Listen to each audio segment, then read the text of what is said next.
versículo 5 ao versículo 12. E a temática que nós vamos trabalhar é o poder de influência no ambiente familiar, vivencial da família.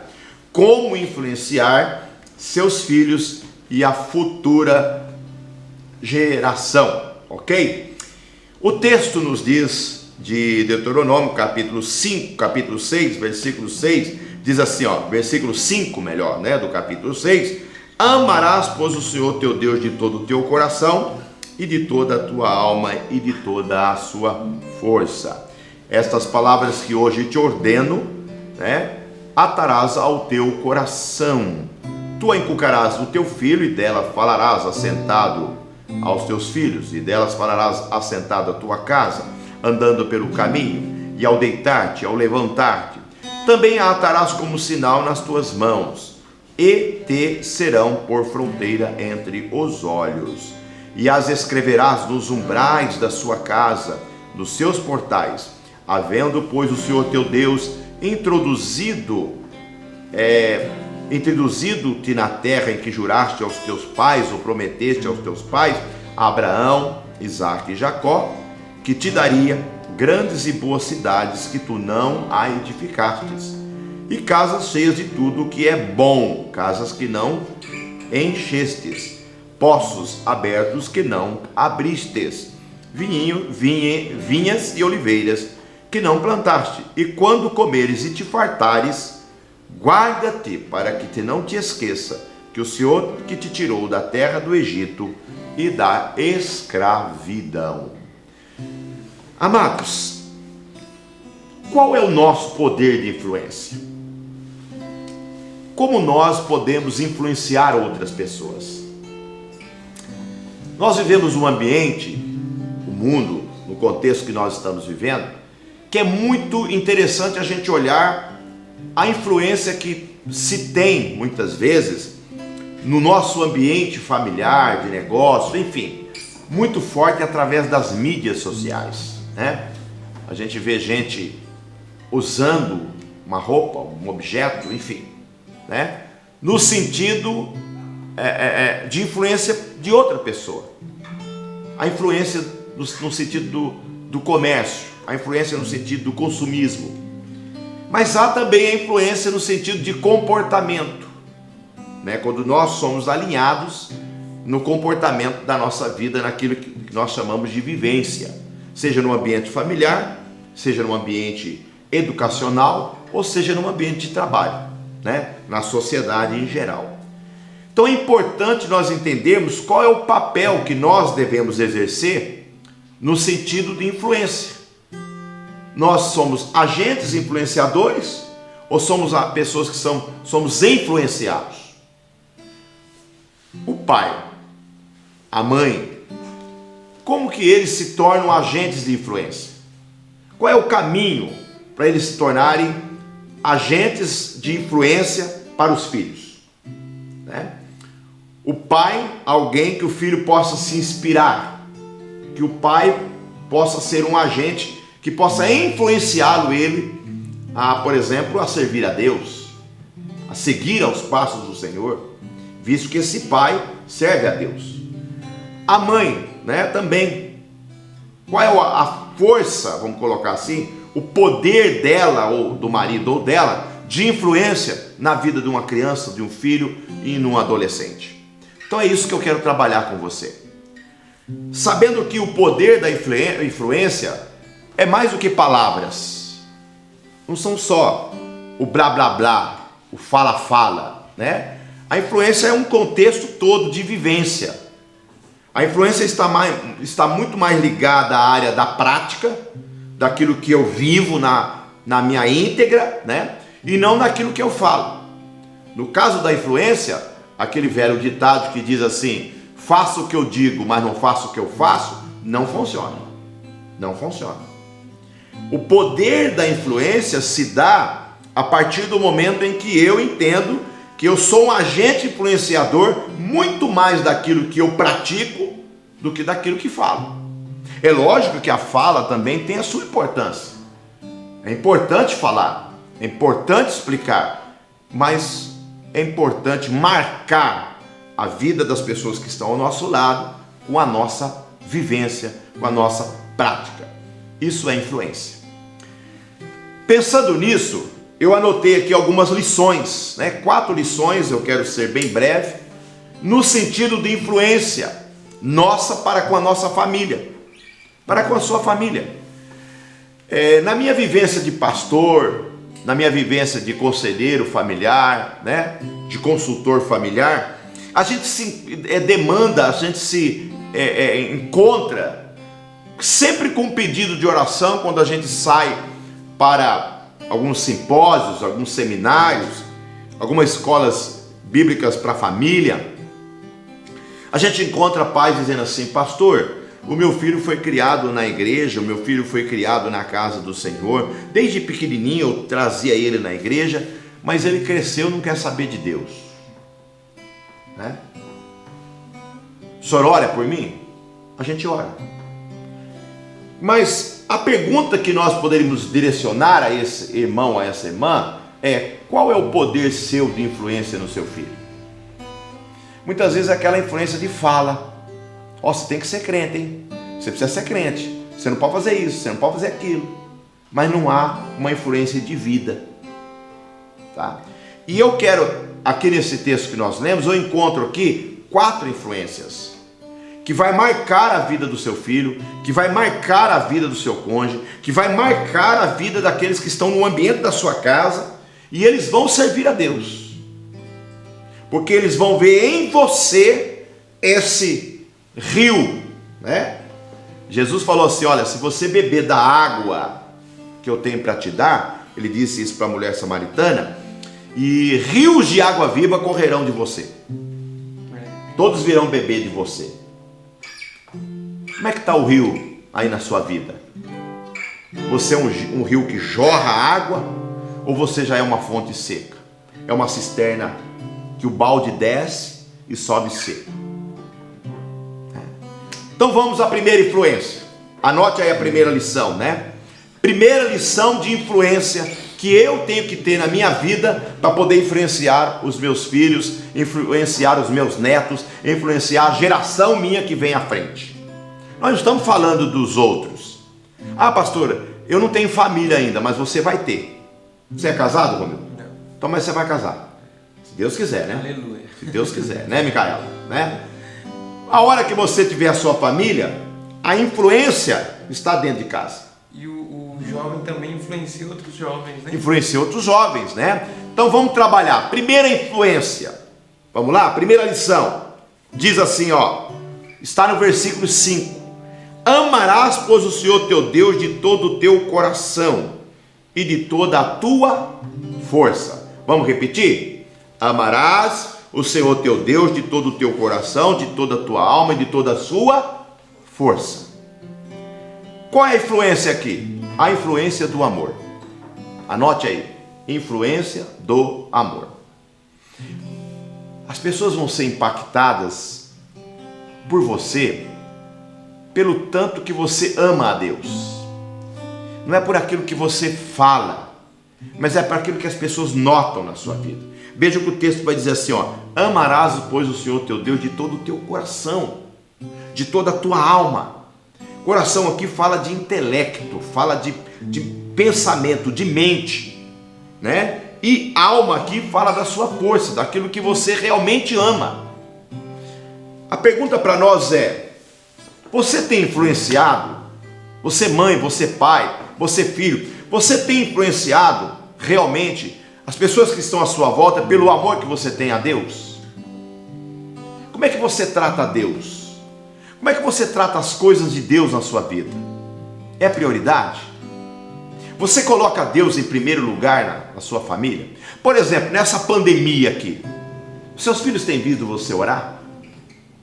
Seus filhos têm visto você buscando a Deus? Os teus filhos têm visto você chamando eles para adorar a Deus? Gente, hora do culto. Desliga tudo aí, todo mundo toma banho, porque 8 horas começa o nosso culto. Está todo mundo aqui agora em casa adorando a Deus.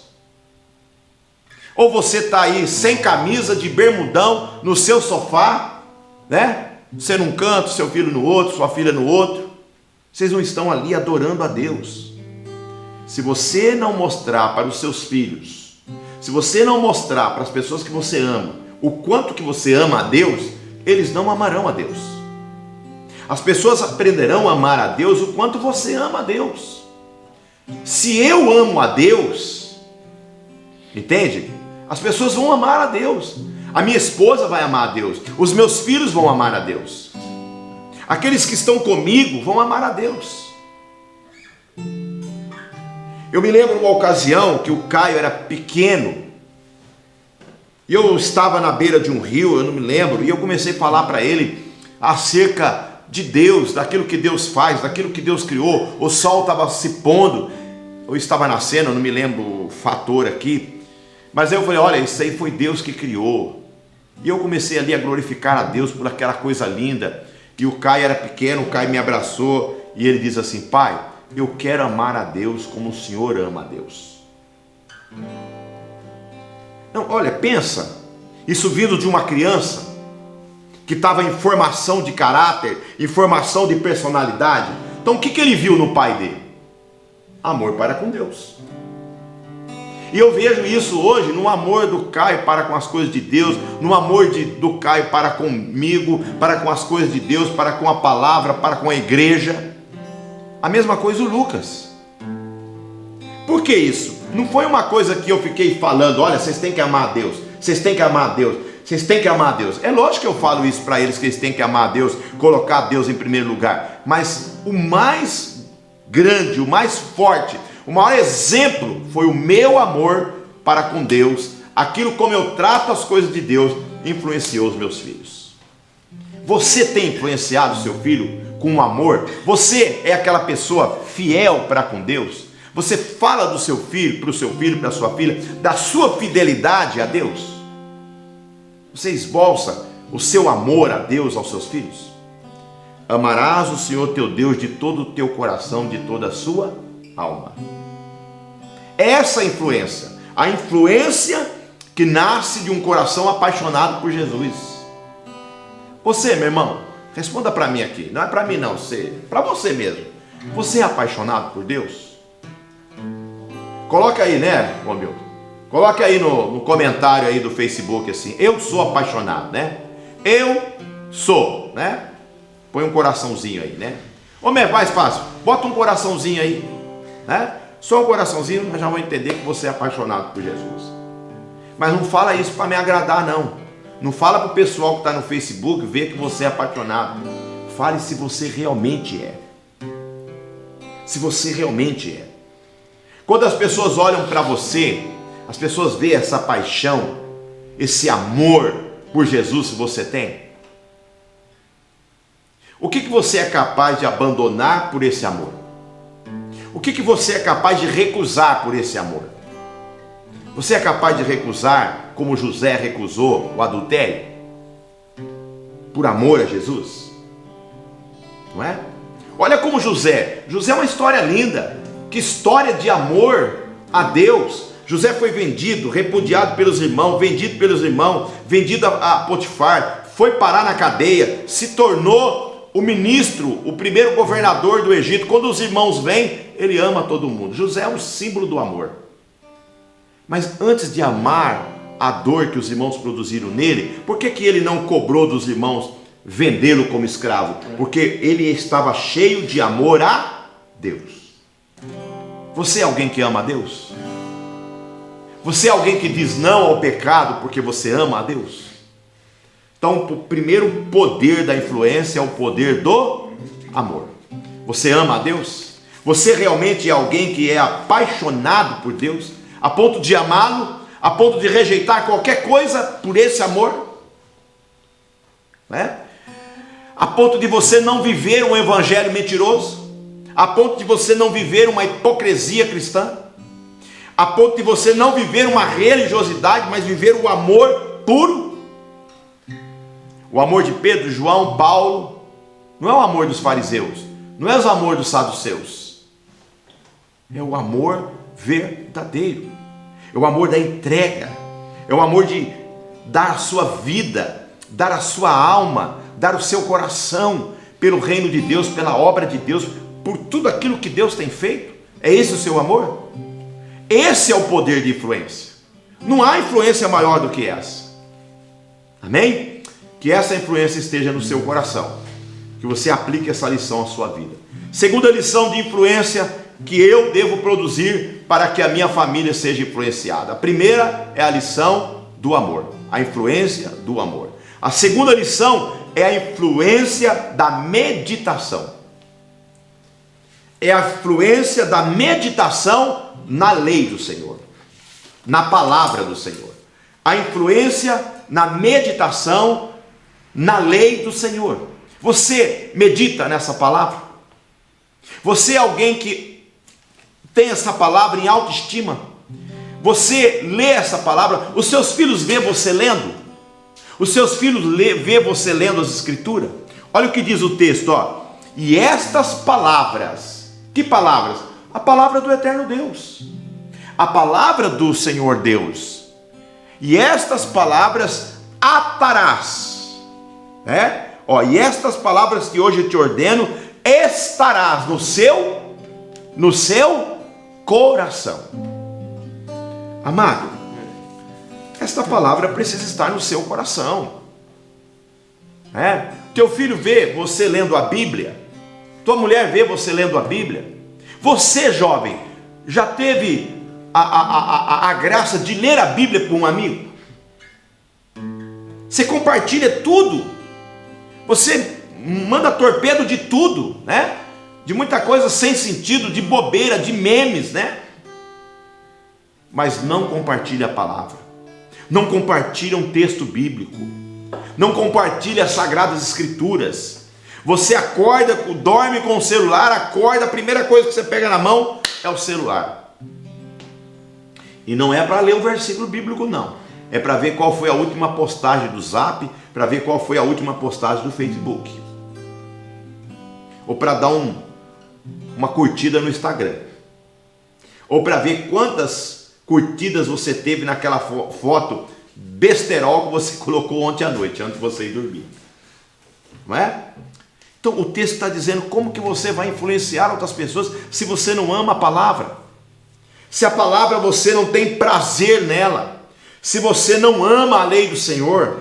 Se você não vê a verdade que é a Bíblia Sagrada. Se você não encontra paz nas Escrituras. Então o texto está dizendo assim, ó, e estas palavras que hoje te ordeno, estará onde? No seu coração. Então esse é o poder da influência, o poder da meditação. Eu meditar na palavra, meditar na Sagrada Escritura, praticar a palavra.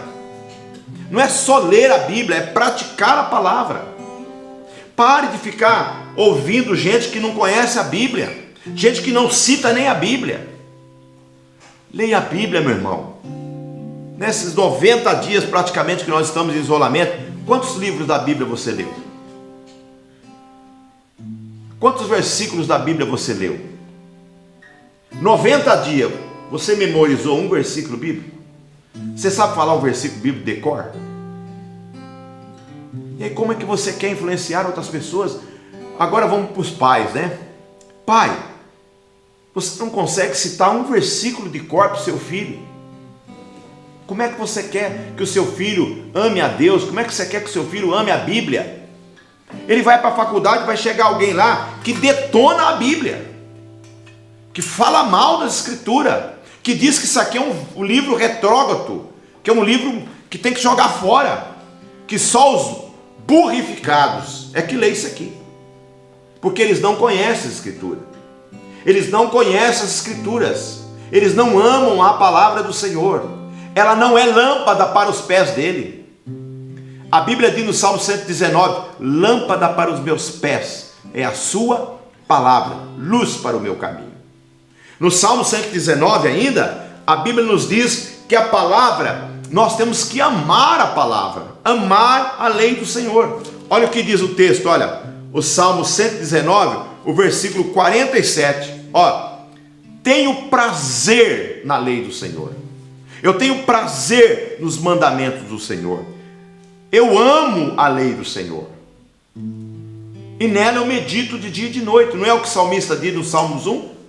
Bem-aventurado é o homem que não se assenta na roda dos escarnecedores, antes a sua meditação é na lei do Senhor, e nela ele medita de noite e de dia. Ele não será como a árvore plantada, ele será como a árvore plantada junto ao ribeiro, e na estação certa dará o seu fruto. Assim não é os ímpios, porque eles não amam a palavra.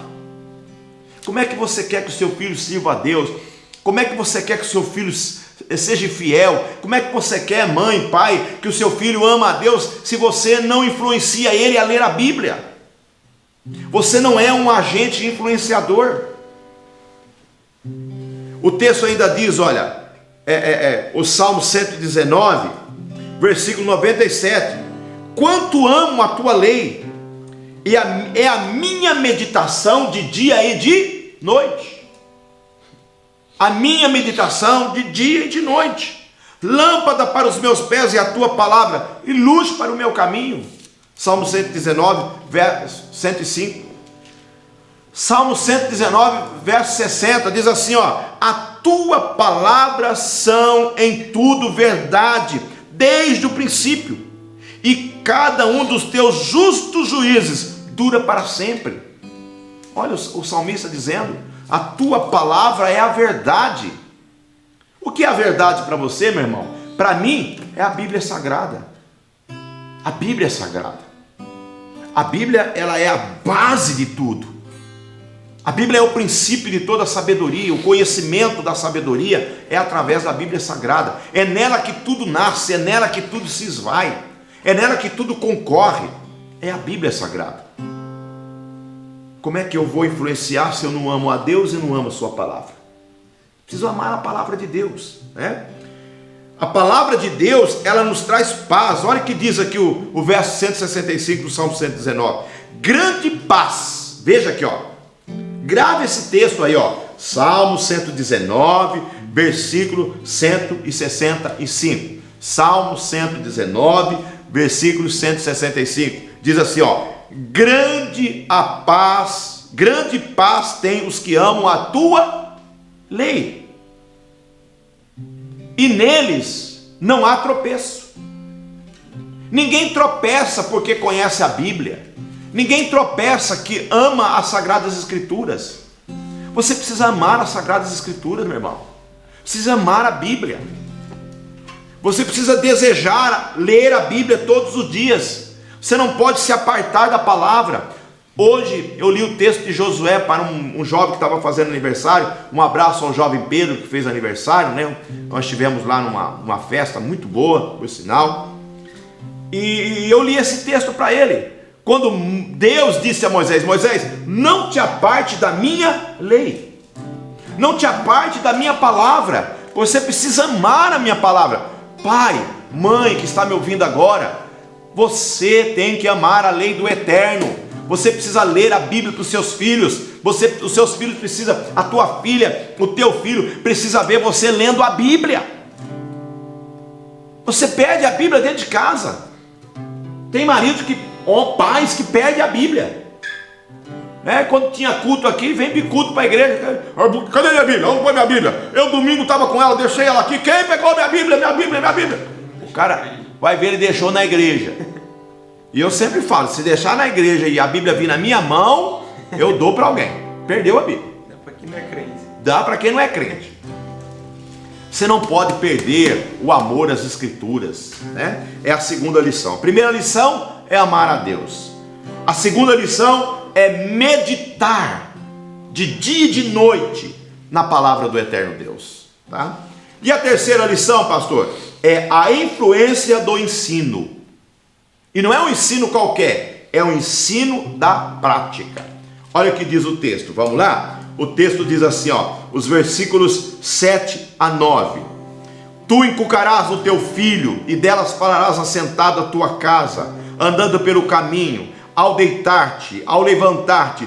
Também as atarás como sinal na tua mão, e serás por sinal entre os teus olhos, na testa, E as escreverás nos umbrais da sua casa e nas tuas portas, nos umbrais das tuas portas, a lei do Senhor está lá.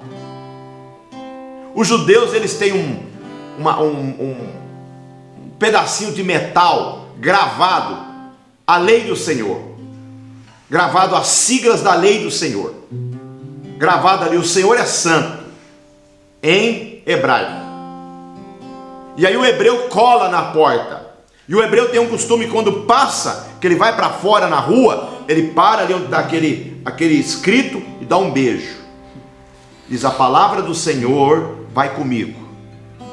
E quando ele volta, ele beija ela de novo e diz: e a palavra do Senhor entra comigo.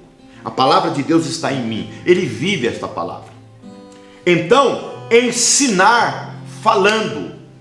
Diz, ensinar educando, falando a palavra. Mas ensinar quando? Não é só falando. Porque o texto vai dizer aqui, é assentado, é andando, é deitado, é levantando. O que ele está falando aqui? Prática. É na prática.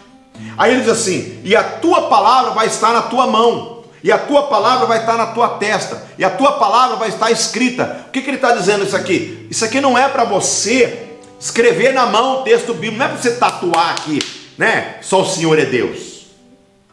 Não é você escrever aqui só o Senhor é Deus. Não é você escrever aqui a santidade pertence ao Senhor. Não. Não é isso. Mas é você praticar. É que quando o teu filho olhar para você, é quando a tua filha olhar para você, ver você praticando a palavra. Sim, sim, não, não. Mentira é mentira, verdade é verdade. É isso que Deus está nos ensinando. Então, é você praticar a palavra. É viver uma vida prática. A palavra, muitas vezes, elas são vãs. As palavras que saem da nossa boca, muitas vezes é vã. Muitas vezes, eu estou pregando aqui agora, eu sei que tem gente que não está nem me ouvindo. Está fazendo outra coisa. Está mexendo no celular, está brincando no joguinho, não está nem ouvindo. O que o pastor está falando? Depois eu escuto. Mas quando olham para mim, quando olham para a minha vida, as minhas práticas têm que falar mais alto do que as minhas palavras. Tá? Diz que uma vez tinha um pastor pregando, e ele estava pregando, e de forma bem enfática e cheia de oratória, de homilética, aquele sermão cheio, pregando, e ele olhou assim, tinha uma senhora de idade conversando com outra amiga, e a senhora estava lá falando com outra amiga. Aí no meio do sermão ele falou: minha irmã, a senhora, por favor, preste atenção, a senhora está prestando atenção aqui nas palavras que eu estou falando? Presta atenção aqui em mim. Aí aquela senhora envergonhada respondeu por que ela não estava ouvindo ele. Ela disse: pastor, eu não estou te ouvindo porque as suas palavras, elas são muito baixas, porque a sua prática, a prática de vida do Senhor é pior do que as suas palavras. Já pensou isso?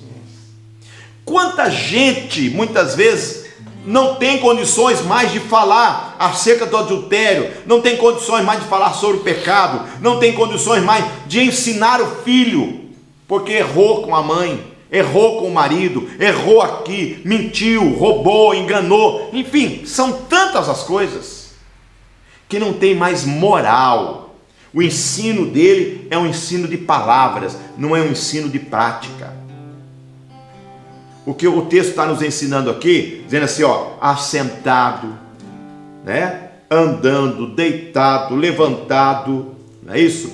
Ensinando a palavra.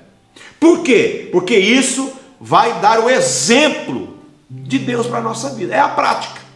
Se você não pratica, se você não pratica a palavra, então não adianta você querer ensinar. Como é que eu vou ensinar sobre o amor se eu não amo? Como é que eu vou ensinar sobre o perdão se eu não sei perdoar? Se eu não sei contornar as situações que estão à minha volta? Se eu enfrento uma dificuldade, eu estou magoado, eu não perdoo. Como é que você vai pregar sobre perdão? Como é que você vai pregar sobre amor? Então nós precisamos aprender isso. Muitas vezes as palavras são como vento. Elas passam por nós. As palavras voam, mas as ações permanecem. As ações, elas muitas vezes pregam mais do que as nossas palavras. Quando você pratica o que você aprende para o seu filho precisa ver em você a palavra de Deus. Não adianta você dizer para o seu filho: filho, seja santo, se você não é santo. Não adianta você falar para o seu filho que ele tem que seguir a Deus, se você não segue. Não adianta você falar para o seu filho: vai para a igreja, se você não vai. Porque as ações falam mais alto do que as palavras. E nós precisamos entender isso. É a lei da influência do ensino. O ensino, no sentido de influência, não é aquilo que eu falo. É lógico que eu vou ter que ensinar o meu filho, é lógico que eu vou ter que orientar ele, mas eu vou ter que ter o cuidado daquilo que eu estou falando alinhar com aquilo que eu pratico. Eu estou praticando aquilo? Eu pratico aquilo que eu estou falando? Porque se eu não pratico, como é que eu vou ensinar? Veja, não é? Se não há coerência entre aquilo que falo e aquilo que eu pratico, eu falo uma coisa e vivo outra. Deus está vendo. Deus está vendo. Então cuidado com a sua prática. Cuidado com aquilo que você pratica, com aquilo que você ensina, meu irmão. Amém? Que Deus possa nos abençoar. Vamos para a última lição, quarta e última lição da influência. Está no versículo 10 ao 12, que diz assim: havendo, pois, o Senhor teu Deus te introduzido na terra que juraste aos teus pais, Abraão, Isaque e Jacó, que te daria grandes e boas cidades, que tu não a edificaste, casas cheias de tudo que é bom, casas que não encheste, poços que não abristes, vinhas e oliveira que não plantaste, e quando comerdes e quando fartardes destas coisas, lembra-te do Senhor teu Deus. Não esqueça daquilo que o Senhor fez para você. Qual que é a influência aqui? Hein, Romildo? É a influência da gratidão. A influência da gratidão. Amado, olha ao seu redor aí, onde você está agora. Na sua casa. Dá uma rebuscada aí, quem você era e quem você é. Você é grato? Há um escritor que diz que a gratidão é a corda, é a linha que toca o coração de Deus. Vou repetir, a gratidão é a linha que você toca o coração de Deus. Você quer ter coração? Quer tocar o coração de Deus? Seja grato. Seja alguém agradecido. Grato pelas promessas cumpridas. Deus está dizendo assim: olha, lembra que eu prometi para Abraão, que eu prometi para Isaque, que eu prometi para Jacó, e eu cumpri. Eu prometi para ele um país, eu prometi para eles uma cidade, eu prometi para ele casa, eu prometi para ele vinho, eu prometi para ele água, eu cumpri. Você é uma pessoa agradecida pelas promessas que Deus fez na sua vida e já cumpriu?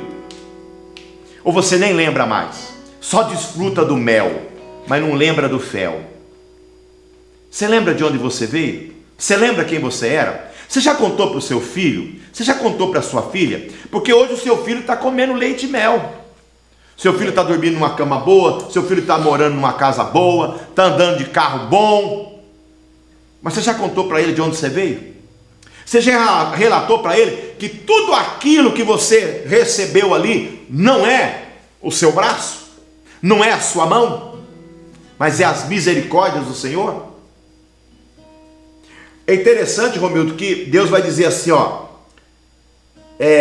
lembra da cidade que eu te dei, cidade que vocês não construíram, casas que vocês não ergueram, poços que vocês não furaram, vinhas que vocês não plantaram e oliveira que vocês não plantaram. Mas vocês vão desfrutar dessa cidade que vocês não edificaram, vocês vão desfrutar da casa que vocês não construíram, vocês vão desfrutar das águas desses poços que vocês não abriram, e vocês vão ter vinha, uva sobre a mesa, e vocês vão ter oliveira, azeite sobre a mesa de vocês, que vocês não plantaram. Veja, cidade me dá identidade. De onde você é? Eu sou lá de Minas. De onde? Capinópolis. De onde você é, Romildo? Alagoas. Boca da Mata, Alagoas. Boca da Mata, Alagoas. Você é de onde? Capinópolis. Capinópolis, Minas Gerais. Eu sou de São Carlos, São Paulo. Mas hoje estou aqui em Capinópolis. Então me dá identidade. Você é grato por isso? Deus te deu uma identidade. Você não era ninguém. Deus te deu uma identidade. Deus te deu casa. Casa fala de proteção. Lugar que a gente é guardado. Não é? É o lugar que a gente dorme. Você entra para dentro do seu quarto, fecha a porta, deita ali e dorme. Né? Você não sabe nem o que está acontecendo na rua. Você não sabe o que está acontecendo. Ali você desliga. Né? Baba, ronca. Porque Deus está guardando você. Deus está dizendo: eu estou te guardando. Eu dei a casa para vocês. Eu dei poços para vocês, onde vocês beberão água. Água fala de vida. É o Senhor que tem nos dado vida. Se eu estou aqui, irmão, respirando, me alimentei hoje, estou trazendo a palavra de Deus para você. Você está aí me ouvindo. Hoje você já comeu, já se alimentou, né? Está até aí pasteado de tanto que você comeu. E Deus está olhando para você e falou: eu que te dei isso. É eu que te dou a provisão. É eu que te dou a vida. Vinha fala de alegria. Vinha produz vinho. Vinho fala de alegria na Bíblia. É Deus que tem nos dado alegria. É Deus que tem nos enchido de alegria. Você é grato por isso? Essa gratidão você tramita para dentro da sua família? Você é uma pessoa grata? Gente, a pessoa grata, ela atrai para ela coisas boas. A pessoa grata, ela é rodeada de paz. Tem gente que está comendo o melhor da terra e murmurando. Tem gente que está comendo o melhor da terra e reclamando. Reclama disso, reclama daquilo outro. Reclama da igreja, reclama do pastor, reclama da irmã, reclama do irmão, reclama da esposa, reclama do filho. Reclama de tudo. Amado, Deus é que tem te agraciado. Deus tem trazido coisa grande para a tua vida. Deus tem te dado uma cidade, identidade. Deus tem te dado uma casa, proteção. Deus tem te dado poços, água, vida para a sua vida. Deus tem te dado vinha, alegria. E Deus tem te dado oliveira, azeite, cura. Quantas coisas Deus já curou na sua vida? Quantas mazelas emocionais, quantas mazelas espirituais, quantas mazelas físicas Deus já curou na sua vida? Deus já curou. Você é grato por isso? Você é grato? Você compartilha isso com seus filhos? Por isso que Deus vai dizer assim, ó, amados, quando a gente está passando por dificuldade, a gente vai mais a Deus. Mas quando a gente está desfrutando de tudo que Deus tem dado para nós, a gente não é grato, a gente se esquece. Nós estamos vivendo esse momento agora. Olha essa pandemia. Essa pandemia não veio para nós, veio para mostrar para nós que nós somos sensíveis, que nós estamos na mão de Deus e que Deus tira a vida de qualquer um de nós no estalar de dedo. Mas tem mostrado para nós também que nós não podemos esquecer do que Deus tem feito na nossa vida, do que Deus tem feito na minha vida. Tudo que você tem, tudo que você é porque Deus fez algo grande na sua vida. Deus fez, Ele é o Deus. Por isso que Deus vai dizer no versículo 12 aqui, não te esqueça, porque a gente tem a tendência de esquecer. Não te esqueça, gratidão é a lembrança do coração. A gratidão é a lembrança do coração. Gratidão é a corda que toca o coração de Deus. Gratidão, quando a gente é grato, a gente é mais agradecido a Deus. Gratidão é saber que tudo que temos, tudo que somos, foi Ele, o Senhor, que nos entregou. Por isso que Deus vai dizer assim, olha gente, seja grato, seja grato. Gratidão é uma espécie de dívida.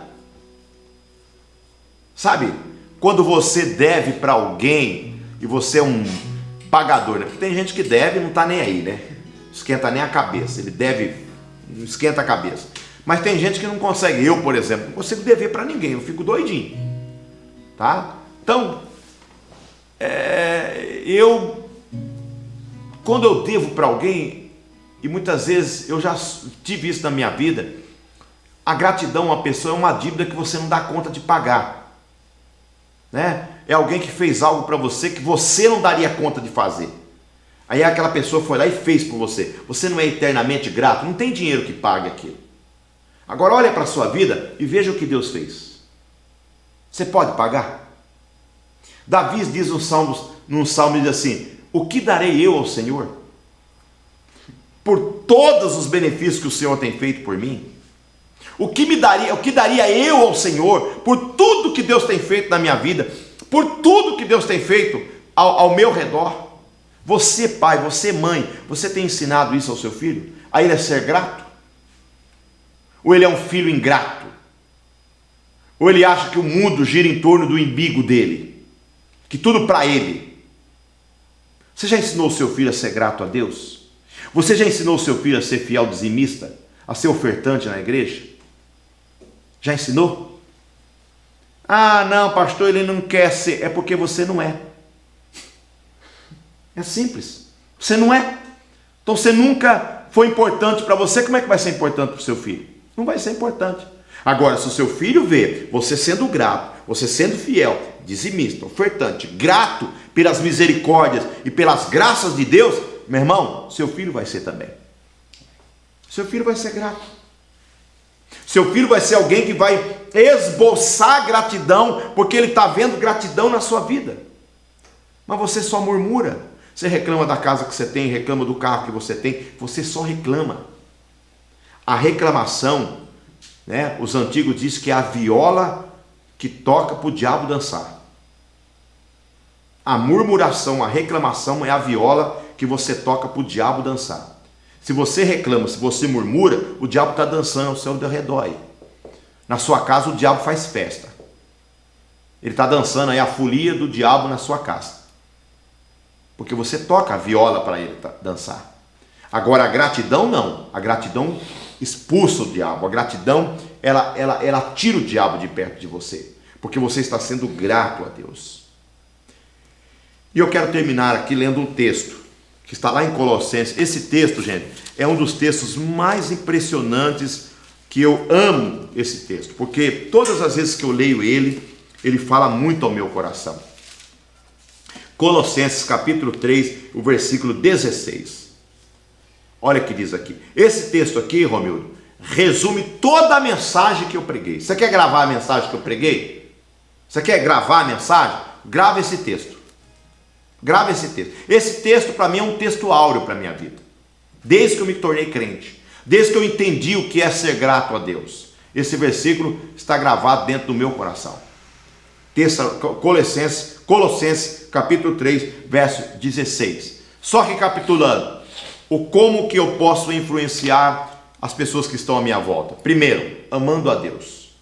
Segundo, meditando na palavra de Deus. Terceiro, sendo um ensinador prático da minha vida prática. Ensinando em prática. E por último, sendo grato. É esse tripé da vitória. Agora, nesse texto aqui, resume tudo que eu ensinei. Leia o texto, Romildo, bem alto aí para nós. Colossenses 4,16. Isso, Colossenses 3,16. 3,16, isso. A palavra de Cristo habite em vós abundantemente, em toda sabedoria, ensinando-vos e admoestando-vos uns aos outros, com salmos, hinos e cânticos espirituais, cantando com graça em vosso coração ao Senhor. Olha lá. Não resumiu a palavra? Resumiu a mensagem todinha, né? Então, o que eu tenho que... Como que eu vou influenciar as pessoas que estão ao meu lado? Primeiro, habite ricamente em vocês a palavra de Cristo. Como é que eu vou influenciar se a palavra de Deus não habita em mim? Tem como influenciar, né? Segundo, aconselhando-vos mutualmente em toda palavra de sabedoria. Que você sendo o exemplo. Como é que eu vou? Eu vou procurar conselho em uma pessoa que não dá exemplo? Né? Mas se a pessoa dá exemplo, se eu tenho um casamento abençoado, quem está sofrendo com problema de casamento vai procurar quem? é quem tem um casamento abençoado. Não vai procurar um camarada que é um adúltero, vai procurar um camarada que a vida dele é toda bagunçada na relação conjugal. Não vai, tá? E aí o texto continua, louvando a Deus com salmos, hino, cânticos espirituais, com gratidão. Ai, irmão, isso aqui é maravilhoso. Graça, gratidão de todo o nosso coração. Que Deus fale ao seu coração, meu irmão. Que Deus abençoe sua vida. Amém? Que você seja um agente de influência. Amém? Nós vamos louvar a Deus com louvor e depois nós vamos orar pela sua vida. Quantos querem ser agentes influenciadores? Eu quero. Você quer, Roberto? Quero. Amém? Então, como é que nós fazemos isso? Primeiro, amando a Deus. Segundo, meditando na palavra de Deus. Terceiro, sendo praticantes da palavra. E terceiro, sendo grato. Amém? Então vamos louvar a Deus e daqui a pouquinho eu vou orar por você.